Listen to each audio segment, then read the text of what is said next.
Hello, everyone. Um, my name is Jenny Burns. Today is June 23rd, 2020. This is the Capital District Committee of Correspondence meeting. And today we will be gathered together with Diane Sayre, who is candidate for U.S. Senate in New York in 2022. And we will have the gracious honor of having James say a few words at the end of Diane's presentation. And after the presentation, we will be able to take questions and have a nice discussion. So Diane, Sure. go ahead. So thanks. As Jenny just said, I am a candidate for U.S. Senate in 2022 in New York, and the person who's up for re-election is Chuckles Schumer, as I call him, just because he isn't chuckling very much these days. And I decided to run for U.S. Senate because our nation, I think, is much weaker without the very strong and quite controversial voice of Lyndon LaRouche, who ran for president 8 times in the United States. Uh, we are right now in exactly the moment of collapse, which I thought was only weeks away when I first met this organization back in 1987. And at that time, I was a student at New England Conservatory, and the whole jazz or third stream department, which was small because the New England Conservatory is mostly classical, but they had a large jazz department that did exchanges with Berkeley in Boston, not Berkeley in California. But anyway, the jazz players were all really political, and they were mostly members of the Communist Party, and they were very hostile to LaRouche. They were having a heated debate about the stock market crash in October 87, which I didn't realize at the time that Lyndon LaRouche had very accurately predicted that crash. And since he was warning at the time that the whole entire system was coming down, and I knew that people were starving to death in poor countries and there was a lot of poverty in the United States, I really thought that this crash was going to hit very, very soon. But what happened was that the crazy fascist bankers managed to delay it by creating every kind of bubble imaginable, printing all kinds of money. And what they did was they put Lyndon LaRouche in prison, and they shut down our newspaper, and they shut down our science magazine. So what they did to LaRouche in 1987 through 1990, and he was in prison till 1995 or 1994, what they did to him laid the groundwork precisely for what has been done to President Donald Trump. But unfortunately, today, I would have to say we are more culturally degenerate than we were at that time. And you can take one example from today, which is the Black Lives Matter movement and the rioters and the looters that are associated with that.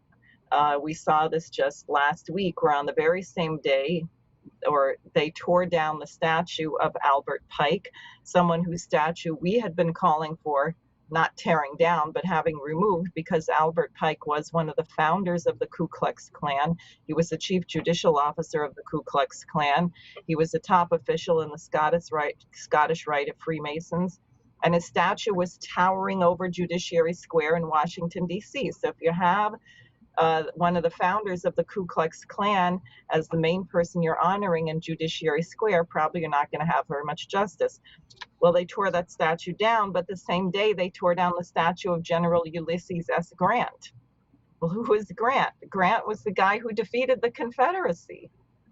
So if they can't tell the difference between a Klansman and an important general who later became president who defeated the Confederacy, then obviously you have a very, very serious problem where people don't know what they're talking about, and the whole thing is just a complete fraud. Now, I do want to be very clear, because you say, well, is it the case? Because I hear all kinds of conspiracy theories. All reports of police brutality against Black Americans are lies. No, that is not true. They are not lies. People saw the murder of George Floyd. It was hideous. It was reprehensible. And it is also the case that if you take the Black American population, uh, which is about 13% of the US population, they are African American men are 2.5 times more likely to be killed by the police than white Americans. That's just the case. Congressman Scott, who is a Black Republican congressman who's working with Trump on his legislation dealing with these questions, reported that he himself had been stopped by police 7 times already this year. And after they stopped him, he'd say, well, what did I do? And they said, you put on your signal too late before you turned. So you can't say that there is not racism, but the question is, what does that have to do with tearing down statues? And why would you be tearing down statues of people like Ulysses S. Grant, or defacing the monument to the African American regiment up in Massachusetts? Because the thing is a fraud. Now, so what's happening? There were thousands of people in the streets after the murder of George Floyd. Was that the reason? Well, yes, in part, but also what's been going on with the population. The population has been in a very tricky situation because they've been forced to be separated from their friends and coworkers, forced to be in very close contact. During these months, we have not been able to get away from our roommates or our immediate family for months on end. And I don't think there's anyone in this meeting who was trained to live on the International Space Station like the NASA guys. So if you're stuck in a place and you can't go out with the same people for days and weeks on end, this can be extremely stressful. And not being able to see people you love, or many people in the New York, New Jersey area actually lost many friends or families, people who died from COVID-19. So you combine the stress of the isolation with the fear of catching a disease, and everyone who knows someone, it just seems to be so arbitrary. Some people get really, really sick and have a horrible time. The majority of people are not that badly affected, but when you have people, enough percentage in a large population center like we have here, that get really sick, then the whole hospital system got overwhelmed, and people saw the pictures of the 18-wheeler trucks filled with corpses and things like that when we were at the peak. And knock on wood, we're not going to have another peak like that, but they expect we could in the fall. So these things create enormous stress. And if that were not enough, 50 million Americans have lost their jobs, either temporarily or permanently. So that kind of tension is the perfect soup to start a riot, to get things flared up. People out of frustration will lash out. And that's what was done. Now, you may notice that somehow all of these problems were, by the news media, blamed all on Donald Trump, as if Trump himself were responsible for the police the suffocation of George Floyd, as if Trump himself were responsible for the job losses, that Trump was responsible for the rioters. Everything in the media was directed at President Trump.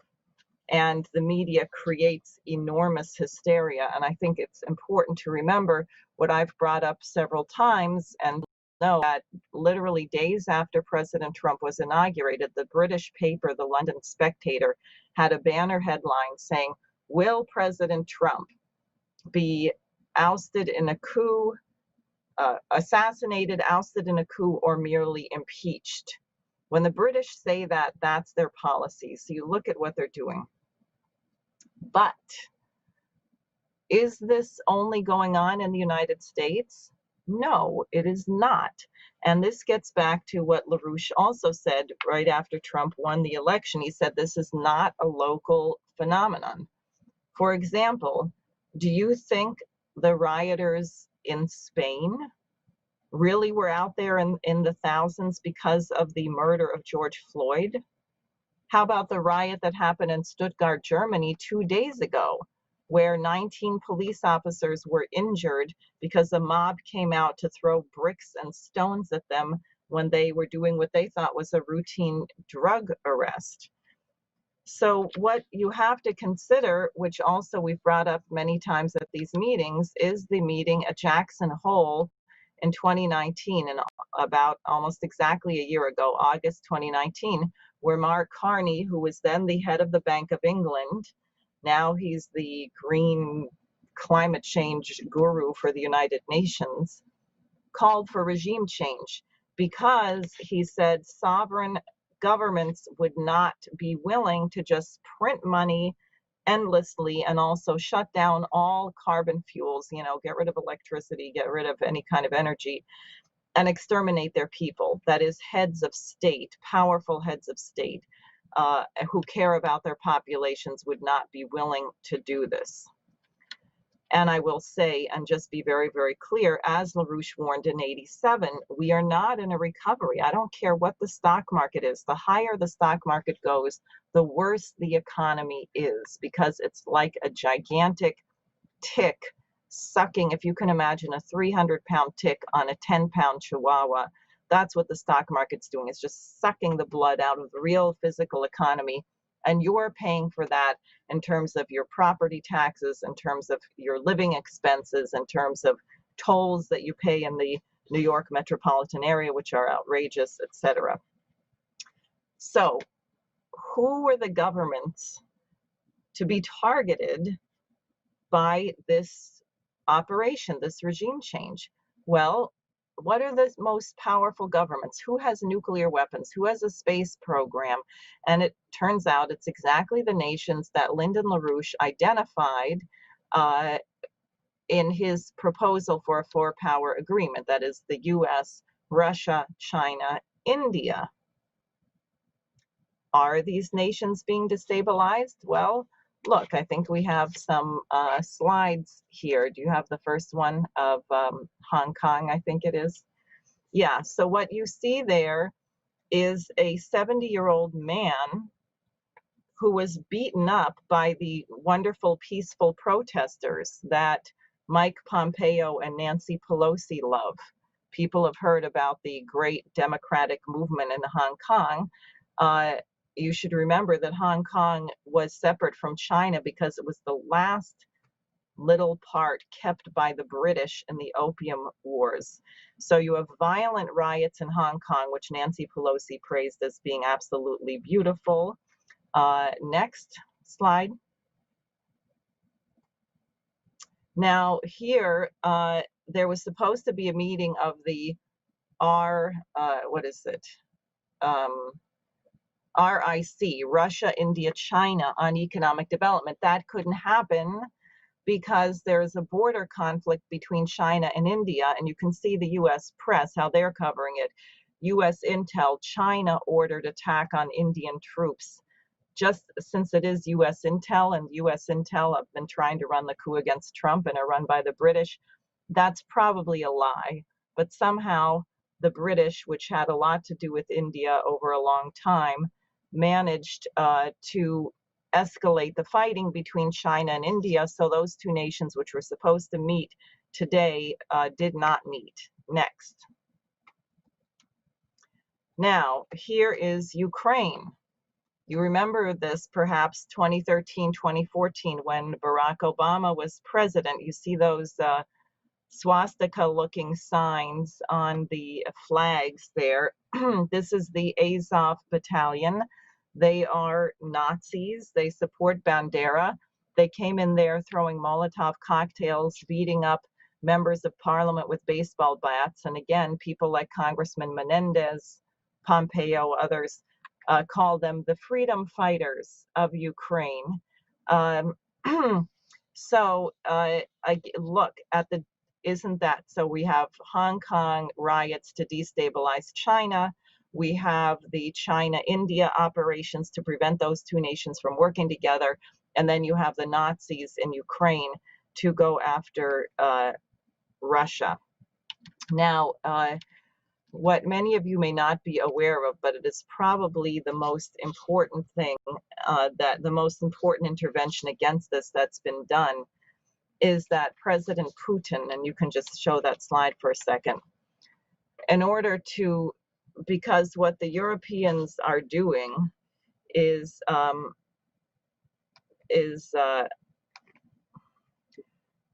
the Europeans are rewriting history. They're claiming that Russia and Germany are equally responsible for World War II. Think about that. The Nazis, who rounded up and killed millions of people in concentration camps, who invaded one country after the next, and the Russians, who lost 27 million people, they are claiming are equally responsible. And so Putin wrote a paper, and I'm going to read you a little bit of that, and I guess if you want, you can leave that slide up there. It's 20 pages. It's a huge intervention. I'm not going to read you the whole paper, obviously. But he writes, "We have a responsibility to our past and our future to do our utmost to prevent these horrible tragedies from happening ever again. Hence, I was compelled to come out with an article about World War II and the Great Patriotic War. It is essential to pass on to future generations the memory of the fact that the Nazis were defeated first and foremost by the Soviet people, and that representatives of all republics of the Soviet Union fought side by side together in that heroic battle, both on the front lines and in the rear." And then he talks about how Poland engaged in the partition of Czechoslovakia. They chopped up Czechoslovakia, and that was an agreement between Poland and Germany. He said they decided together in advance who was going to get what.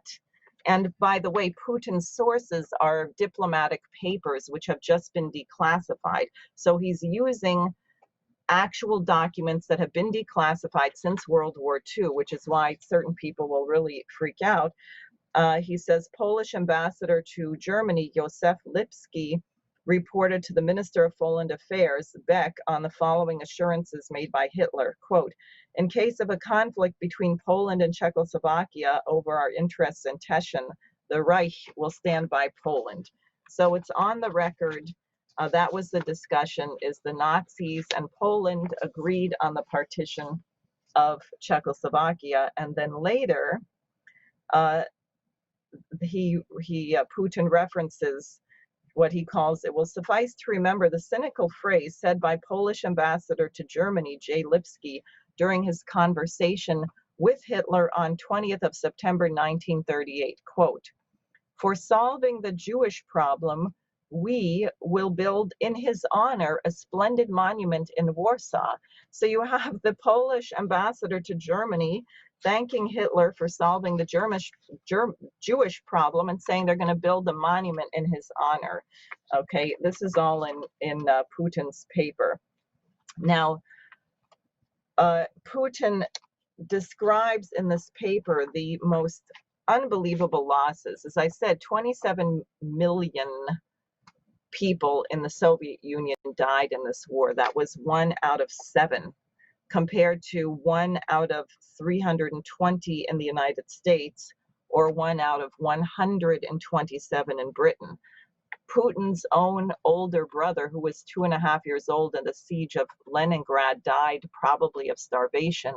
Putin's mother, they thought was dead, and they came to pick her up in a stretcher, and his father stopped them from carting her off and got them to leave her there, and he managed to nurse her back to health. So imagine how personal this is. And he also, I'll get to that, makes the point about how much of Germany, how much of Russia had to fight Germany. Oh yeah, this commission. The number of soldier days spent by Germany on the Soviet front is at least 10 times higher than on all Allied fronts. The Soviet front had to handle 4/5 of the German tanks and 2/3 of the German aircraft. Okay, so think of the insult, for example, Auschwitz, which was liberated by the Russian army, when they have celebrations on defeating Hitler in Germany and they don't even mention the Russians, which is what's been going on. It's absolutely unbelievable, a complete rewriting of history, just as we are seeing in the United States, where these crazy people would say, oh yeah, all the founders of the United States were just a bunch of slave-holding racists, etc. So Putin has rewritten this, and then he's written the actual history, and he's getting the documents from all of the embassies and so on to prove it. Now, if we can go to the next slide, I'm just going to tell you the last two paragraphs of what he says in this document, which are very much like what Lyndon LaRouche says. You see it there. He says that, sorry, I can't read it on the screen. There can be no doubt that the summit of Russia, China, France, the United States, and the UK can play an important role in finding common answers to modern challenges and threats, and will demonstrate a common commitment to the spirit of the alliance, to those high humanist ideals and values for which our fathers and grandfathers were fighting shoulder to shoulder. Next slide. Drawing on a shared historical memory, we can trust each other, and we must do so. That will serve as a solid basis for successful negotiations and concerted action for the sake of enhancing the stability and security on the planet, and for the sake of prosperity and well-being of all states. Without exaggeration, it is our common duty and responsibility toward the entire world and toward the present and future generations.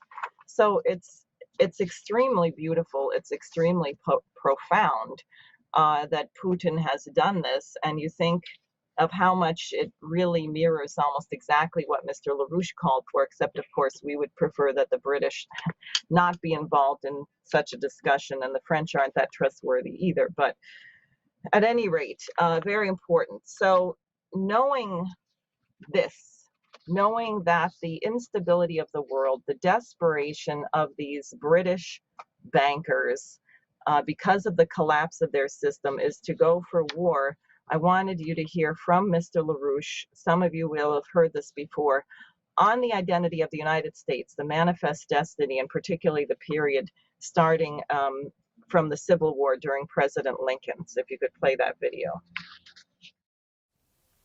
So in 1861 to 1876, under Lincoln's leadership and his followers, immediate followers, the United States emerged as the most powerful single economy in the world, the most advanced technologically, not necessarily the most advanced scientifically, but the most advanced technologically. Our level of technology was a model, so that by 1876, 1877, the entire world was looking to the United States as the model to be emulated. Russia adopted the model of the Americas. We had Mendeleev, who was at the 1876 Philadelphia celebration of the centennial of the founding of the United States. He went back to Russia and he built the Trans-Siberian Railroad. You had developments in Germany. Germany in 1877 changed its policy fundamentally. So the German economic policy was a copy of the American economic policy. Japan in the 1870s adopted the American model of Henry Carey, and Henry Carey directly had a hand in directing Japan in doing that, to lay the foundations of what became the economic successes in Japan. Yeah? The same thing happened with Sun Yat-sen at a later point. Sun Yat-sen was a Chinese who was educated in Hawaii. While educated in Hawaii, he became the future founder of the nation of China as a republic. He was backed by the Americans. He was hated by the British and persecuted by the British. But if you look at the plans for the development of China by Sun Yat-sen, in a book which is published, which we published a copy of this book, even in China, get it back translated into Chinese for the benefit of the Chinese. His model for the development of China was the model of the United States, the model of 1861, 1876, the American model. So in this period, there came a great debate, a debate between the patriots and traitors of the United States, particularly the latter part of the century. The patriots of the United States looked at the Pacific Ocean and said, in continuation of the ideas of Coup, that we must go across the Pacific to help the nations of Asia develop. And they understood something more about this. They understood that the culture of European civilization, when we speak of European civilization, we're talking about essentially a Greek-founded or classical Greek foundation for European civilization in all its achievements. So it was a Christian matrix imposed upon the Greek classical model. This was the model upon which our Constitution was based, our laws. This is our difference between us and the British laws and the British traditions. That we recognize that we dealt in the world with other cultures, the culture of China, the culture of India, that we, being the products of European Christian civilization, must find our way to come to an ecumenical agreement and cooperation with people of other cultures in other parts of the world.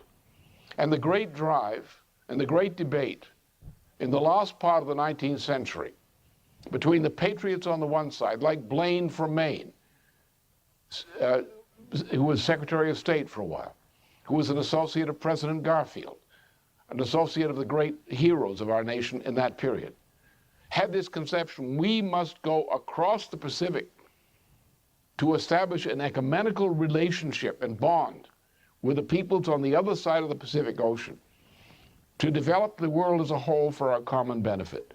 And we must reach out to other nations. What was the other idea here?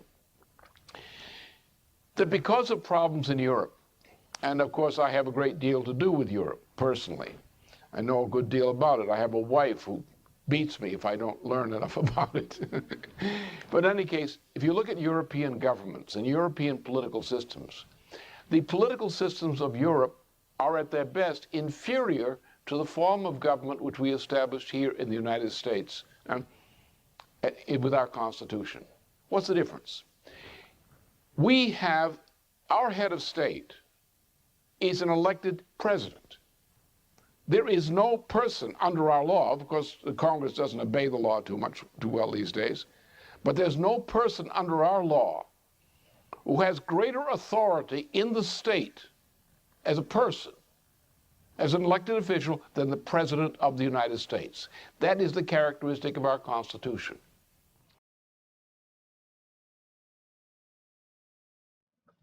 Great. Hold on a second.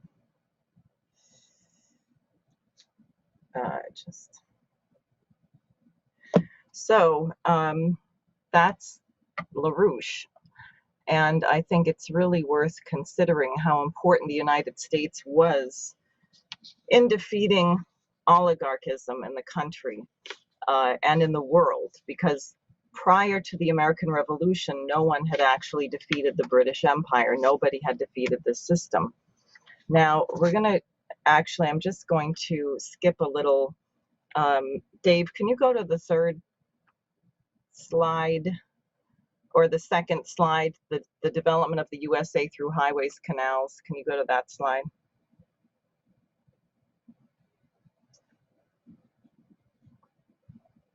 Thus, yeah. So this is from a paper by Mr. LaRouche on infrastructure and science, and I just found it tremendously exciting on the question of transportation and rail. LaRouche writes, thus, the development of the USA through highways, canals, improved river courses, and rails was more than the transport of things, was the transmission of ideas and of the means needed to express those ideas in forms of physical practice conducive to the fostering of accelerated rates of scientific and technological practice. Just think for a minute about the fact that Lincoln built the Transcontinental Railroad during the middle of the Civil War. Amazing. And what that meant for the nation. It wasn't just shipping goods, it pulled people together. The innovative spirit of the progressive farmer and mechanic transformed such objects into not merely objects of consumption, but stimulations of the innovative potential of the users of these products. The development of the integrated generation and distribution of electrical energy in cities characterized the upward leap of the Industrial Revolution during the early decades of the 20th century. Rural electrification launched under Franklin Roosevelt produced similar effects in agriculture. Next.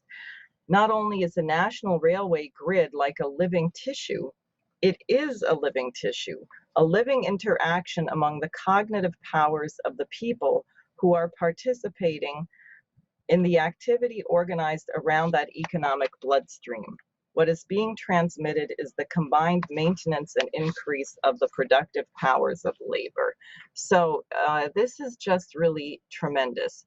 And this really is the American system, because what you're doing by increasing transportation and making it possible for people to move around the country is that you're raising the standard of living of the nation as a whole. It's not simply building a port or building a new toll bridge or some isolated thing. And when you think of infrastructure, when you think of what the nation needs, you really have to think in terms of a national top-down process. You can think of it this way. The Port of Elizabeth has been recently made much larger and deeper, which is excellent. But if the average freight train in the United States only goes 17 miles an hour, then how, is it really so great that the Port at Elizabeth has been modernized? What are you going to do? You can't get the goods around the country, or it's going to take weeks for them to travel. Freight trains in the United States went twice as fast 50 years ago. So what I wanted to show you very, very quickly, because I want you to also understand why we have this incredible, outrageous propaganda campaign against China in the United States, and how what the Chinese are now doing really comes very directly from this American period of the Civil War and the 1876 exhibition, where we built the Transcontinental Railroad, we built all this industry and manufacturing, and what they're doing, the Belt and Road Initiative, is for China.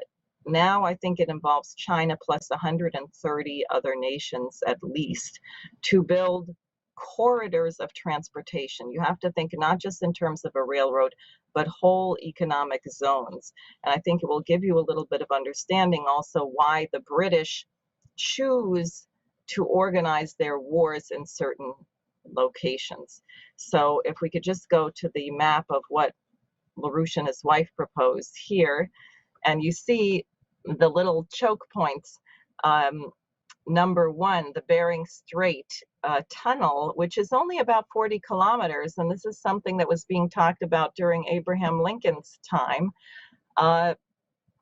and has never been built. But imagine how that would open up trade. Imagine how the vast, vast territory of Alaska could become developed if we built that connection. Number two is down there, the Darien Gap, which I find amazing that you can't go by train from North America to South America. Obviously, that, again, greatly hampers trade and development. Three, the Sakhalin Bridge. This would connect Japan and Russia. Four, the English Channel. That's been done, as you know, the famous Channel. So now you can drive from England over to France. The Strait of Gibraltar, so you can go from Spain to Morocco. That has not been built. Imagine how Africa could be developed instead of just being exploited and ruined. And then number six, the Suez Canal, which has recently been doubled, and we're going to go to that. Can we go next? The Suez Canal Economic Zone, and you see where this is on the map, and look at that. Look at the amount of desert in Africa. The dark green in the middle, you have rainforest, you have Congo, and that area, but massive desert, and then you have that little triangle, and where this canal would go, and the nation of Egypt just doubled the width so you can have two-way traffic going through that canal. Now, next. And what they're doing, you see these boats, but you see the land on the side of the canal. They're building economic zones, because since you now have this transportation corridor, it means if you're going to have manufacturing, it's easy to get it onto the vessels, it's easy to trade. So it makes sense to have massive industrial production along the sides of the canal, as well as farms. And in fact, they're even setting up tourist resorts in this beautiful climate and irrigating the land and developing it. Next. This is just another picture, but just tremendous development. And if you think about it, a few years ago, remember the Arab Spring when Mubarak was overthrown, and then you had this Muslim Brotherhood government, you had all kinds of terrorist attacks and so on. And what happened was Mubarak, or not Mubarak, El-Sisi, when he got in, announced that they were going to double the width of the canal. And he said, look, it's not for the present, but I expect the trade is really going to pick up 10 years from now. And we have to be prepared to take advantage of that. And we want to be able to have two-way traffic in this canal. So you can have literally 4 times the traffic, because people don't have to wait at either end, but you can go continuously in both directions. So they said, well, the quickest you can build it is 3 years. He said, well, we're going to float a bond and we're going to make it open to all members of the Egyptian population, rich or poor. Everybody can invest in this. They're going to get, I forget if it was 6 or 12%, but a decent percent return on once this canal is completed. So within just a few weeks, and we met Egyptian Americans in Queens who were investing in this canal. You had rich people buying millions of shares. You had waiters and waitresses running and taking their last few, whatever the currency is, dollars or whatever, to invest. But the thing was done. And then he brought in the military and they built it in 1 year instead of 3 years. And you can imagine the incredible optimism and pride of the Egyptian population. And you may notice that we don't hear of all kinds of terrorism in Egypt anymore, because young people there have a future. They can become farmers, they can become engineers, they can work on Russia's building a nuclear power plant in Alexandria or just outside of it, which will desalinate ocean water so that you can green the deserts. And people are being offered that they can get a certain number of acres. It's very much like Lincoln's program, a certain number of acres and a home if you will develop the land. So not surprisingly, becoming a suicide bomber and blowing yourself up or something like that is really not as enticing when you have a future. Now let's look at the next project. The China-Europe Land Sea Express line. So go ahead to the next. You can see there's 2 corridors. One is by land. They're calling it the New Eurasian Land Bridge, which is rail. And the other is through the ocean. And you see now that dotted line going up by the Arabian Peninsula, the Horn of Africa, and up through the Suez Canal. So you see how important it was. And then you look at the first red dot in the Mediterranean, that is Greece, and that's the port of Piraeus. You can go to the next map. So here is a close-up just of this area. Think about when the Berlin Wall came down, where did Bush and company organize the fighting? It was in the Balkans, right? Serbia, Croatia, etc. Think about even under Clinton, we were bombing this region. Why? Because it's like the underbelly of Europe. If you have trade, if you have a beautiful modern port at Piraeus, which the China purchased because Europe forced, the European Central Bank forced Greece to sell off the port. So China bought it, and the trade there has increased massively, orders of magnitude. And now they're completing a railroad which will carry these goods from Greece all the way up north, and then it will ultimately go to the west, to the east, to all of Europe next. So here is a picture just of this massive, massive, massive port next.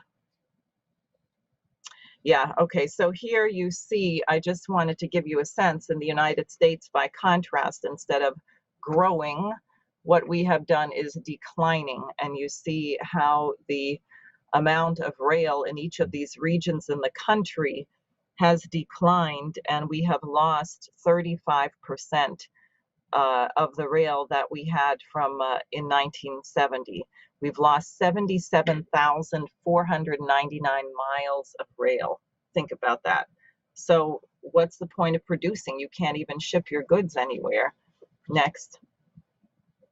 Now here is what we would be proposing. This is a beautiful map of the new rail corridors that are needed to be built. And I would ask you to look particularly at the ports.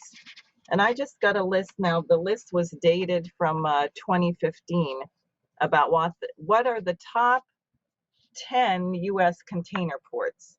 And you can try and think of what you think they are.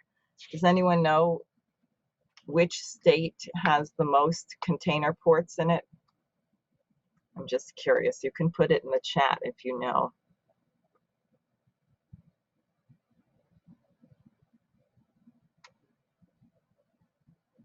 Does everyone have access to your chat?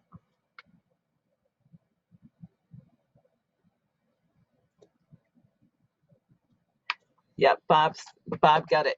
California. California has the most. And that makes sense because China is this massive producer right now, and it's over on the West Coast. However, the number one port in the country in 2015 was the Port of Los Angeles. The Port of Long Beach was second, and then third is the Port Authority of New York and New Jersey. And from 2013 to 2014, the trade actually increased an enormous amount, and I do think that's China and the Belt and Road. It went from 5,467,347 TEUs, which is 20-foot equivalent units. A 20-foot equivalent unit is that extra long kind of freight container that you see on 18-wheeler trucks sometimes. So it went from 5.46 million to 5.77 million, which is a substantial increase. It says 5.6% growth. And it says the main trade partners for New York and New Jersey are China, India, Germany, Italy, the Netherlands, the UK, Brazil. And unlike the California ports where we don't export all that much, actually there's some. From Los Angeles, we export paper, waste paper, pet and animal feeds, scrap metal, fabric, soybeans. You know, we send a lot of our garbage to China. Kind of a terrible thing, a weird thing. Anyway, what we export from the Port Authority in New York and New Jersey is paper, scrap and waste, motor vehicles, automobile parts, and household goods. So think about it. If we're exporting automobile parts, are they produced in New Jersey or Long Island? Probably not. They're produced in Detroit. So wouldn't it be important to have a freight rail that was high speed that went from Ohio, Pennsylvania, Detroit to this area? You would really want that. Now you can just show the last slide here. Yeah. So this is what we're talking about.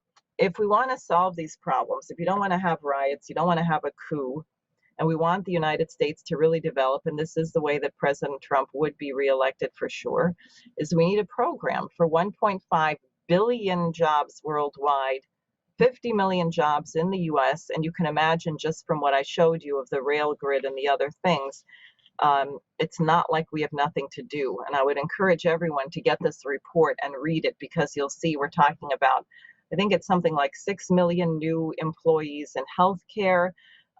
President Trump has got the space program going again. We just got our astronauts up to the International Space Station on the SpaceX rocket. So that's a breakthrough. There'll be that can be a real driver.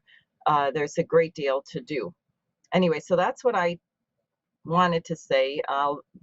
There's a conference next Saturday coming up. Maybe Dave can put the link on the screen, which is going to be very, very important. It starts Saturday at 10 a.m. and everybody here should plan to attend. But what I wanted to do was just turn this over to Jim Fagel, if you can unmute yourself, or Jenny can unmute you, because I think if you think about, for example, what was done in Egypt with the population there, what it would mean for us to have a major program to create a skilled workforce in the United States, and what that would take. So Jim, are you there? Uh-oh, I can't hear you. Hello? Yes. Oh, great. Okay. Yes. Oh, great. Okay. Okay. Hi, my name's James. I'm from Eastern Long Island. And when we're talking about a workforce, I think it's important to mention apprenticeship programs. I myself was fortunate enough to go through an apprenticeship program. And by doing so, it allowed me to learn my skill while working in the field and getting a formal education by a certified apprenticeship school, learning all phases of the industry. And my industry, it's the ironworkers industry. Layout, hoisting, blueprinting, welding, rigging, most importantly, safety, the rules and regulations. And what we do, it's a 4-year apprenticeship program, and you know, it led to a career, not just a job. The apprenticeship program was very diverse. It encourages women and minorities and everybody to apply. With the apprenticeship programs, there's many operations in the industry that need specific licenses, and a worker needs to be certified and have a license to do them on the job. Just to step on a construction site, you need 30 hours of OSHA. And the apprenticeship program provides all that for a worker. Can you tell us, how do you recruit people? How do you recruit Yes. people to get in? Well, right. Every 6 months, they put in the local papers and advertise for recruitment, and when they'll have the recruitment that this sells. And how many people is it like a class or something? How many Yes, people it's a class. And well, in mine, in my situation, it's about 100 every 6 100? months. And you're Yes. talking about iron working or Yes, and that's just my specific. There's multiple locals, so that number would go up. You know, and that's just there's different locals.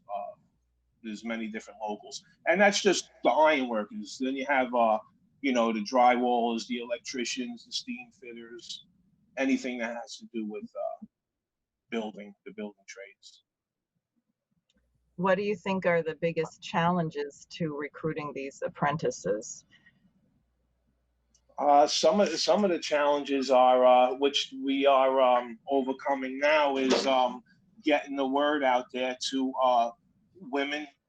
A lot of women seem to be being that it seems or was seemed to be male dominated.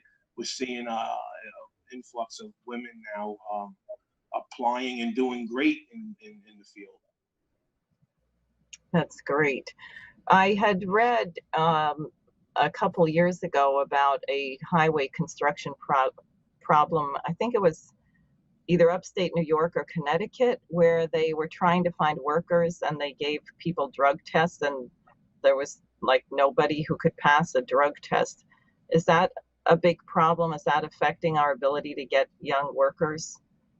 Well, no. I mean, when you go through an apprenticeship program, they immediately are drug tested. And now, the way the rules are, they're on the job site. They have random drug testing, and they've been having that for a long time now. It only, you know, besides having a safe workplace, it also cuts down on the insurance part of that. Now, if we were going to recruit, say, 20 million new building trades workers in all these areas, iron, carpentry, electrical, whatever, what do you think it would take? What do you think it would look like to do something like that? Well, that would be that's a big task to do something like that. You know, that's probably a little above my level there, but you would have to really reach out to the higher powers and come up with some type of program to do something like that. You think we could bring people out of retirement to do some of the teaching, like maybe people in their 60s and fit Well, 70s who could help with this? well, that's anything outside the box to that degree. You know, you're talking a lot of people there, but to have an apprenticeship program in place, um, that would be necessary to do. I mean, I saw a program recently of a group in Connecticut that's trying to recruit people to be involved in manufacturing. And they were really bemoaning the loss of vocational education because they said everyone thinks, well, you can either just go to college or you just try and get some $12 an hour menial job, as opposed to thinking of learning a skill where you actually can do what you said, have a career where you're making a decent wage that you can support a family, get a house, and so on. And you had mentioned when we spoke earlier about how much this can transform somebody's life. I don't know if you have more thoughts on that. Well, absolutely. In the, when you're skilled labor like that, it's more than $12 an hour. I mean, we're at $109 an hour.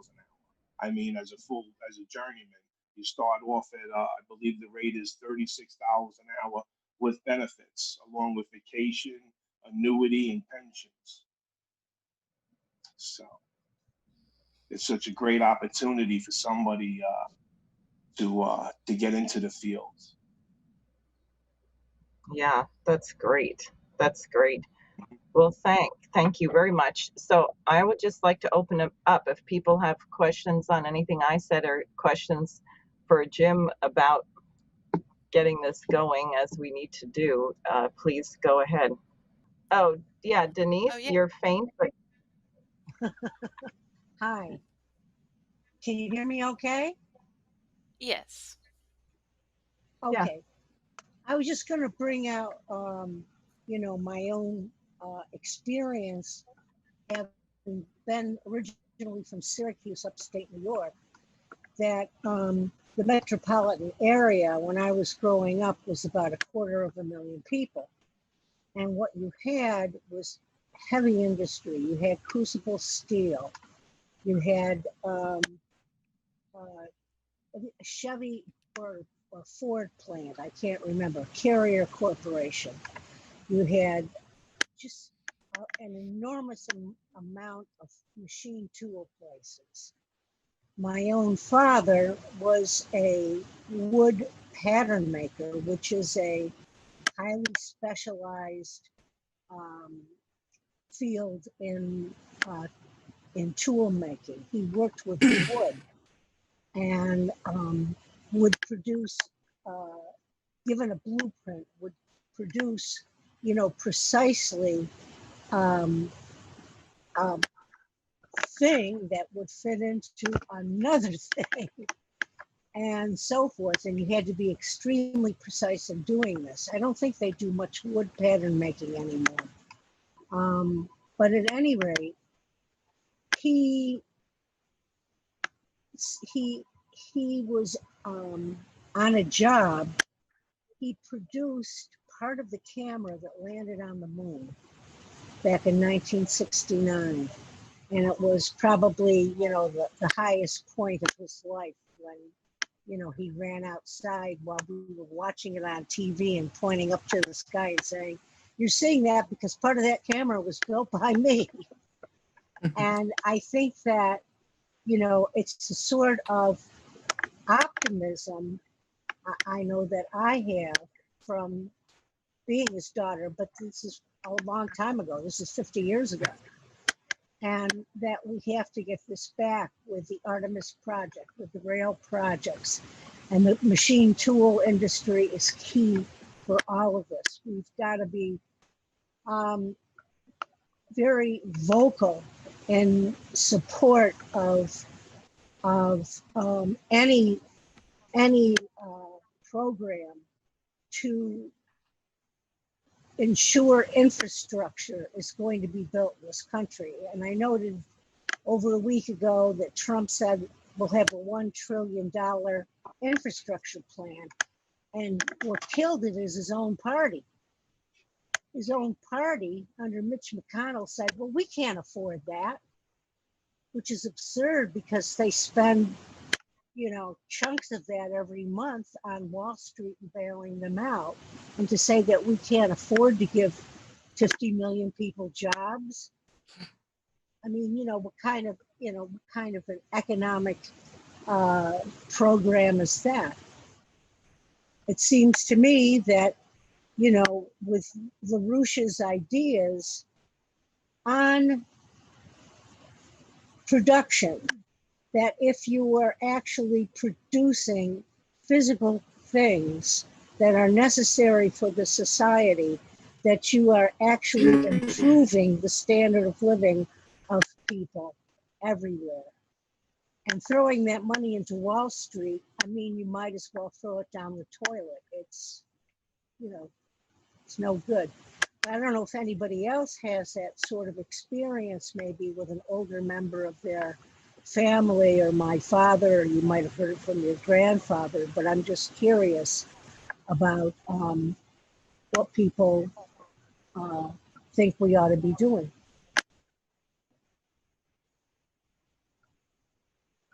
Father was part of building of the Hoover Dam, and usually we would go visit the Hoover Dam, and we, my my uncles and my dad and my relatives, they would say, your grandfather was part of building this, and they would tell us stories about just how it was on the how it was building everything.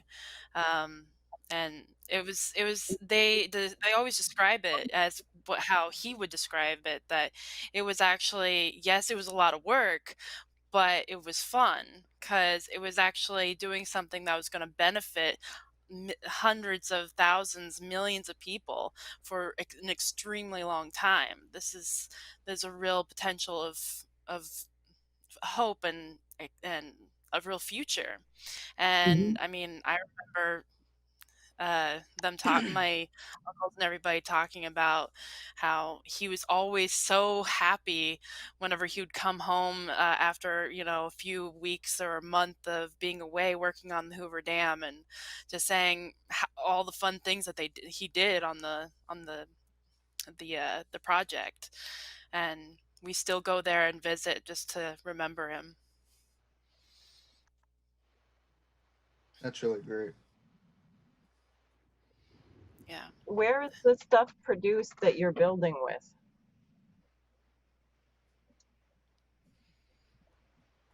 Like, where do we get? I know a friend of mine in New Jersey who runs a machine shop said he set up his machine shop where he did because at the time he set it up in the 60s, you could get everything you needed. They had steel and scrap metal and all kinds of stuff right down the road, and ball bearings somewhere and this and that. Now they don't produce anything here. And he's very upset about having to get steel from China and so on. But where do you get the stuff that you build with?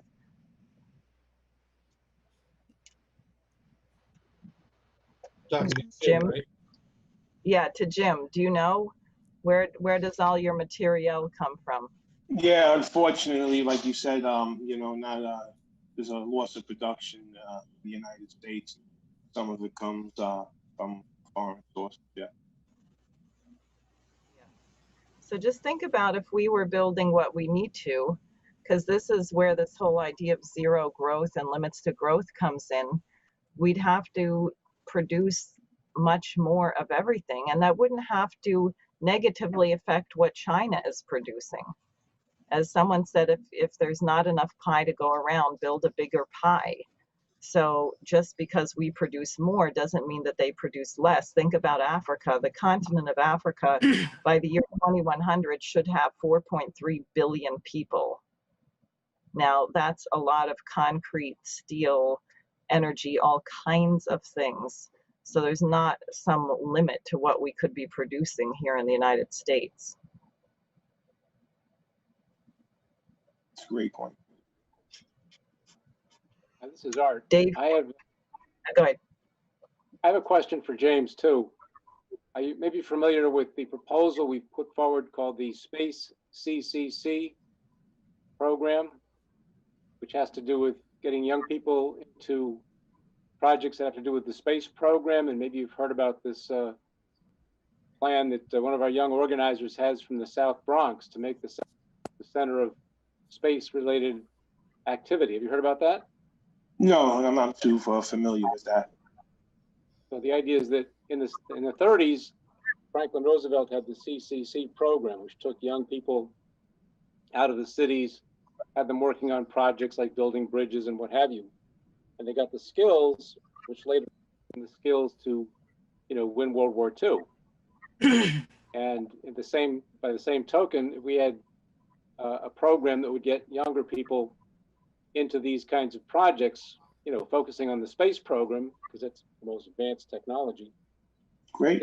This young organizer, who's part of our movement, has proposed that instead of the poverty in the South Bronx, that some facilities be set up in those areas to get these young kids working on that instead of drugs or crime or whatever they get into. Well, anything like that to get people out of that predicament, absolutely. Great. Well, I think we can wrap up. I'd like to thank everyone for participating. Now, what I wanted to say is that people should come to our conference on next weekend, next Saturday at 10 a.m. Can you, Dave, do you have the link if you can put that up? You It's can up. get on there. It is? I just put it there. Yep. Oh, do people see it? Oh, it's in the chat. Sorry, it's in the chat. Yeah. Okay, it's in the chat. Yeah, so everybody who has access to the chat, please register for the conference on Saturday at 10 a.m. It's going to be tremendous. There are 3 panels. The morning panel will be with with Helga LaRouche and very high-level representatives from Russia and China and the United States. I'm happy to say we'll have some very significant and important representation from the United States. Then the afternoon panel will deal with farming, industry. Jim, would be great to have you. Are you going to be around Saturday to be involved in that? Yes. And the afternoon panel starts at 1:30. The morning panel is at 10. But you should think of questions or anything you want to contribute to that discussion. And then farmers, the question of the development of Africa, the question of South America.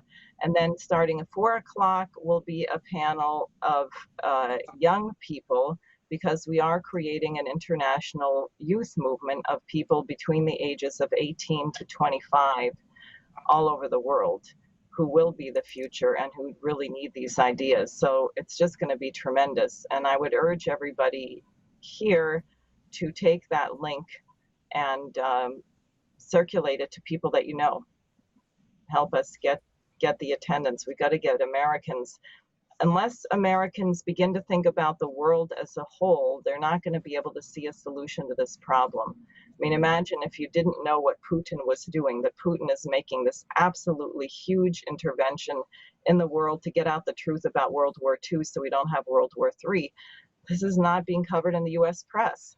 We have President Donald Trump, who got Americans back to the International Space Station, and the riots all blew up and were hyped up in the press enough so that people barely remember something that we did 3 weeks ago, which is the first time we've gotten American astronauts into space from American soil on an American rocket in 9 years.